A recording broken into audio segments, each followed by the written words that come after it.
Butterflies Under Our Hats by Sandy Eisenberg Sasso. Illustrated by Joni Keller Rothenberg. Read by Debbie Tidwell. Once there was a town called Chelm, where there was no luck. If something could go wrong, it did. The roofs of the houses always leaked, and the sidewalks were cracked. The gardens grew only weeds. Nothing was ever right. Some people said, "Luck comes and goes." But in Chelm's case, it never came. It only went. Others said, "There is no such thing as luck." The people of Chelm were certain that luck was real, and somewhere they'd lost it. They looked everywhere, in beds, and in basements, in pant pockets, and in pickle barrels, in water wells and wicker baskets. But as luck would have it, they never found any. "We never have any luck," they sighed. And so they gave up. They stopped building houses, delayed repairing sidewalks, and quit planting gardens.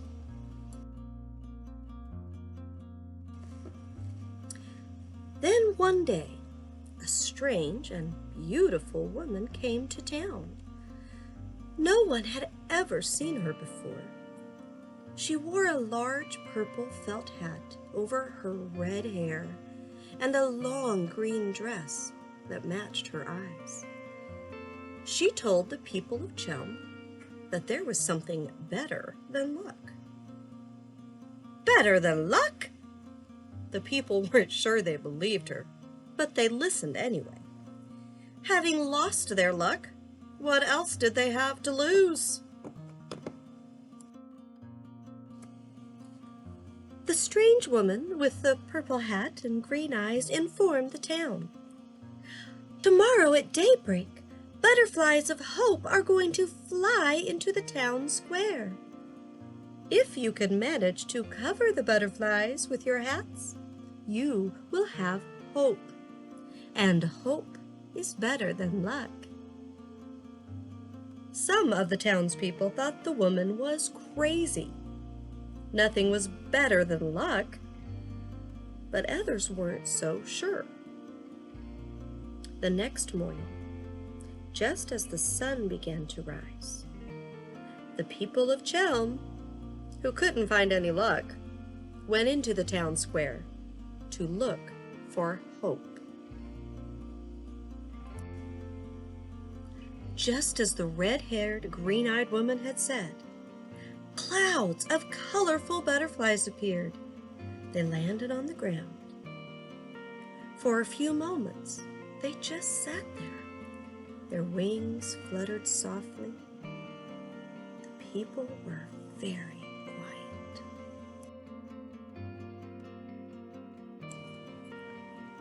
They gently placed their hats over the butterflies. There were silk top hats and woolen caps, black berets and bonnets with bows. There were felt fedoras and high hats with pink polka dots. There were fancy fur hats and silly straw hats with feathers, all covering the town square. "We have it!" they all exclaimed. "Now we have hope!" But just as they said those words, it began to rain.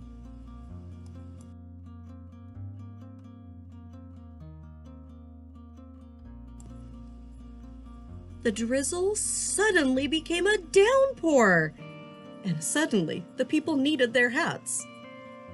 One by one, they took their silk top hats and woolen caps, their black berets and bonnets with bows, their felt fedoras and high hats with pink polka dots, their fancy fur hats, and their silly straw ones with feathers. One by one, the butterflies disappeared.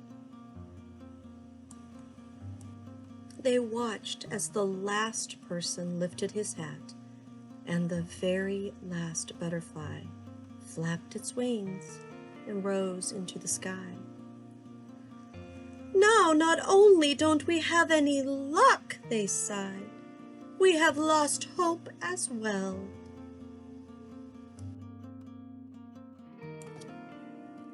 At that very moment, the red-haired, green-eyed woman appeared once again. Her large-brimmed purple felt hat collected the raindrops and kept her hair dry. "Look under your hats," she whispered. But the people were puzzled. They had seen the butterflies vanish into the clouds. They were certain that there was nothing under their hats.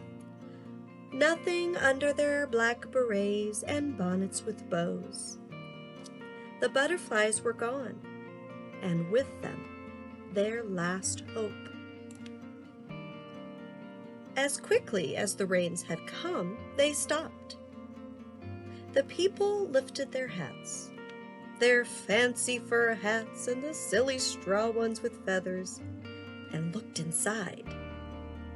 Just as they had thought, there were no butterflies. "Look!" they showed the mysterious woman. "Nothing! There is nothing under our hats." "Look again," she whispered, and then disappeared. The people looked under their hats, under their felt fedoras, and high hats with polka dots. They could hardly believe it.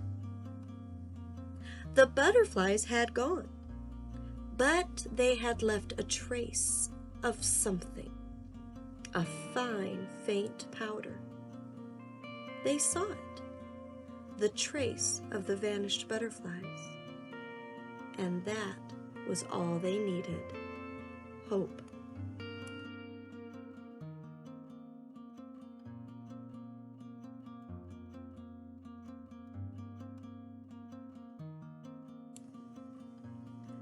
The people of Chelm started building houses, repairing sidewalks, and planting gardens.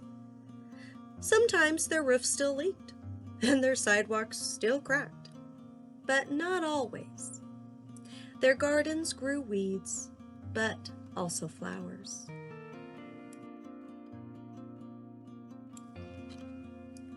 The people of Chelm no longer looked for luck. They found something much better. And it was there all along, right under their hats.